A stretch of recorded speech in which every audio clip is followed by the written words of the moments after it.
Bonjour à tous et bienvenue dans cette vidéo. Aujourd'hui, une fois de plus, réaction à l'actualité. Vous avez été nombreux à me solliciter pour que je réagisse à une information qui a fait le tour de la presse, à savoir qu'un Rafale, un Mirage 2000D et un C-135 FR, donc un C-135 français, ont été interceptés par du Sukhoi 27 en mer Noire. Je vais y arriver. Tout ça est arrivé tout début décembre, c'est arrivé la semaine dernière pour être précis. Il y aurait eu 2 missions d'effectuer. L'état-major des armées a communiqué dessus, ils ont dit qu'il y avait une mission dans le cadre de l'OTAN, une mission dans un cadre plutôt franco-français. Ce n'est pas la première fois que cela arrive, hein. En mai dernier c'était arrivé.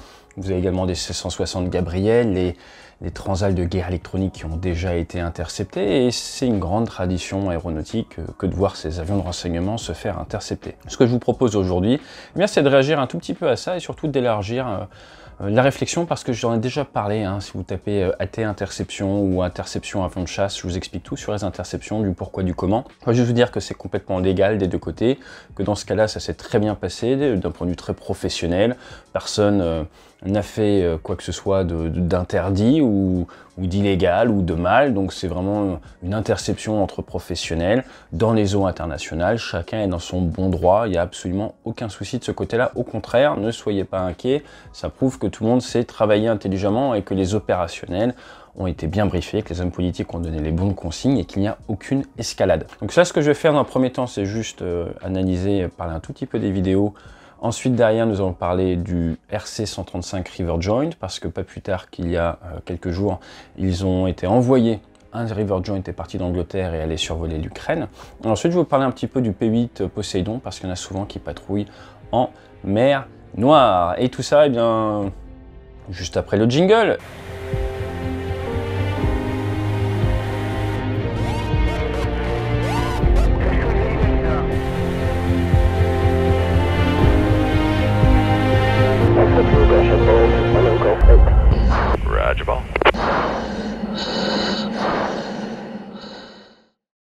Je vais en profiter pour vous parler de notre sponsor, hein, c'est Débrief.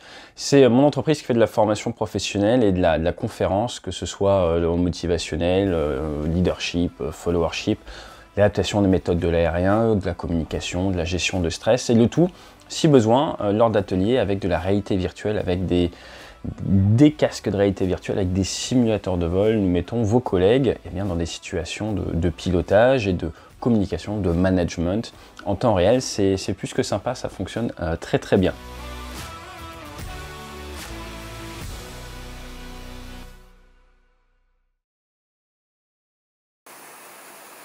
Mirage 2000D, Rafale, C-135 interceptés. Comme vous pouvez le voir, ils sont absolument passifs. Ils font du vol rectiligne horizontal, subsonique, en patrouille avec leur C-135.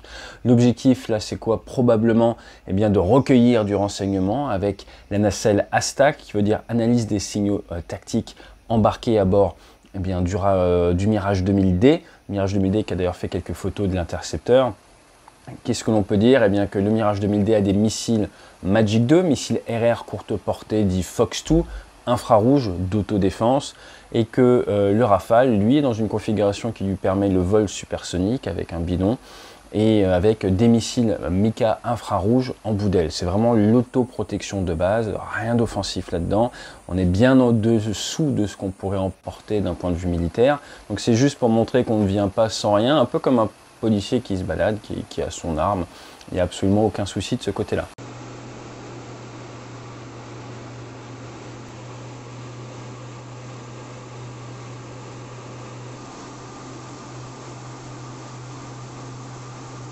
L'Ukraine, qui est pas très loin, vous savez qu'il y a des grosses tensions en ce moment. Je pouvais faire de la géopolitique, mais ils sont maintenant à plus de 7 ans de conflit. Les Russes sont amassés dans les 120 000 hommes à côté. D'après des reports américains, il semblerait qu'ils soient prêts dès janvier à faire un conflit de assez haute intensité qui pourrait durer 7 à 10 jours. Donc il y a forcément, d'un point de vue de la communauté internationale, une volonté d'acquérir de l'information. Et du point de vue russe, à partir du moment où des avions qui viennent faire du renseignement dans les eaux internationales et dans leur bon droit se rapprochent, ils veulent montrer qu'ils sont capable de les détecter, de les intercepter et de les observer. C'est pour ça qu'il y a ce décollage de 2 Sukhoi 27 équipés avec du missile Fox One, donc on est sur de l'ancienne génération de la A-10C, avec une capacité longue distance et également du Fox 2 pour du combat aérien rapproché. Donc on n'est pas sur la toute dernière technologie d'un point de vue russe.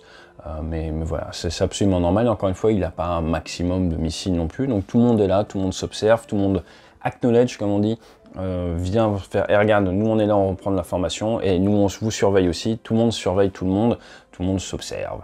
Mais encore une fois, de manière très professionnelle. Pourquoi je vais vous parler maintenant du RC-135 River Joint? Parce que ce sont des avions qui font du renseignement. C'est un petit peu notre C-130 C-160 Gabriel à nous. Le River Joint, qu'on appelle le RC pour tout ce qui est reconnaissance. Bien, c'est un avion, comme je vous disais, qui a survolé l'Ukraine. C'était le 11 décembre 2021. Il a décollé d'Angleterre. Son call sign, c'est Jake 11. Après, il est allé en Allemagne, en Pologne, et il a fait un grand tour en Ukraine, mais pas de rond, pas de choses comme ça. Vraiment juste un show-off présence, comme on a mis à regardez, on est là, regardez, on surveille, regardez, on sait venir.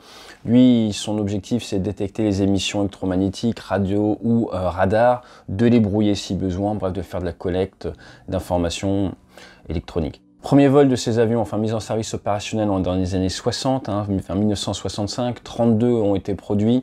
Vous avez à peu près 27 personnes à bord, c'est propulsé par du CFM56 et c'est un dérivé du C-135. Le RC, comme je vous l'ai dit, c'est vraiment pour le côté ROCO et ça vient à la base du Boeing 717, exactement comme le C-135, qui accompagnait nos militaires français, nos avions de combat et qui font du ravitaillement. Ça venait en remplacement d'un RB50, du type RB50, donc on est vraiment sur des avions qui volent depuis bientôt 60 ans. Il y a eu pas mal de mises à jour, notamment en 2005. Par contre, ce qu'il y a à noter, c'est que c'est un avion qui a fait tous les conflits américains, Vietnam, Panama, Irak, voilà, il les a tous faits. Et à l'heure actuelle, ils ont des RC-135S Cobra Ball, ils en ont 3, qui sont là pour surveiller les missiles balistiques.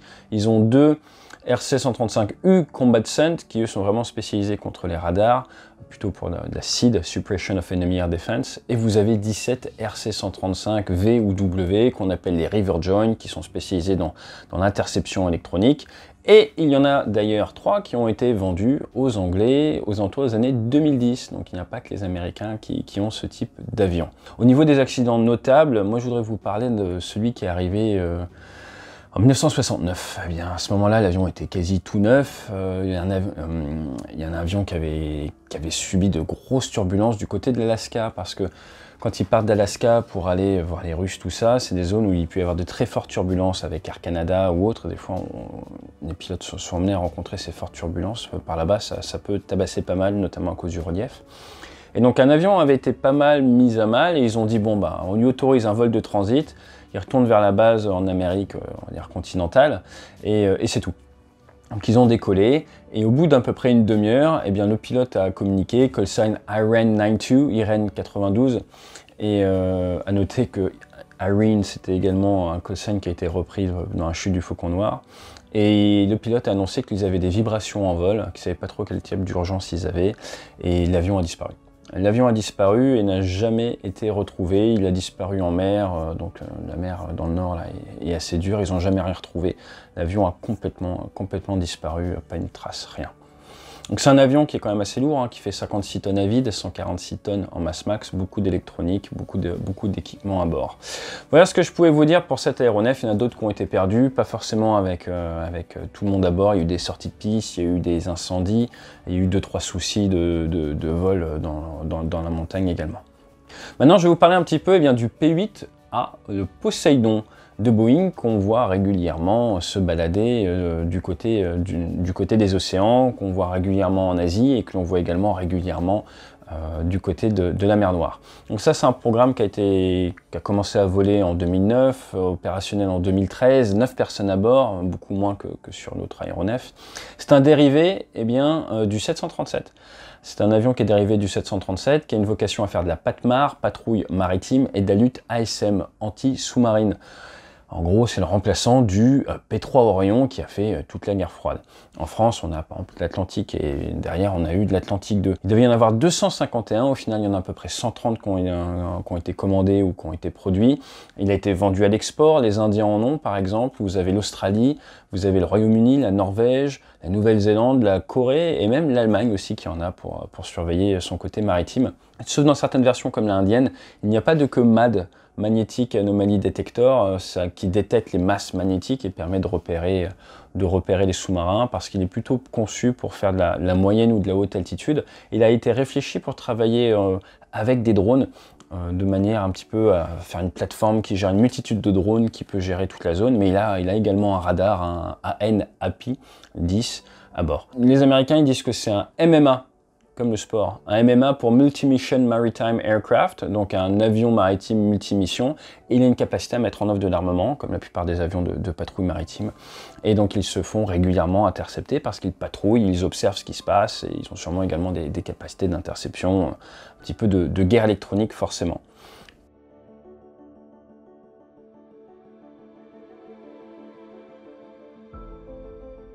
Pour terminer un petit peu la vidéo du jour, où nous parlions de l'interception par des Sukhoi 27 et bien d'avions français, je voudrais vous parler de ce qui s'est passé, c'était en 2001, en 1er avril 2001, c'est pas une blague, avec un J-8 chinois qui rentrait en collision avec un EP-3. On va dire, les avions qui ont été remplacés par les P-8 Poséidon dans le sud de la mer de Chine. Et bien, ce jour-là, depuis décembre à peu près, donc là on est le 1er avril, depuis décembre, il y avait eu beaucoup d'interceptions d'avions chinois d'avions américains par les Chinois. Ils ont été à 44 interceptions à peu près 4 mois, avec 6 interceptions qui s'étaient finies à moins de 10 mètres des avions. Donc les Américains n'arrêtaient pas de protester.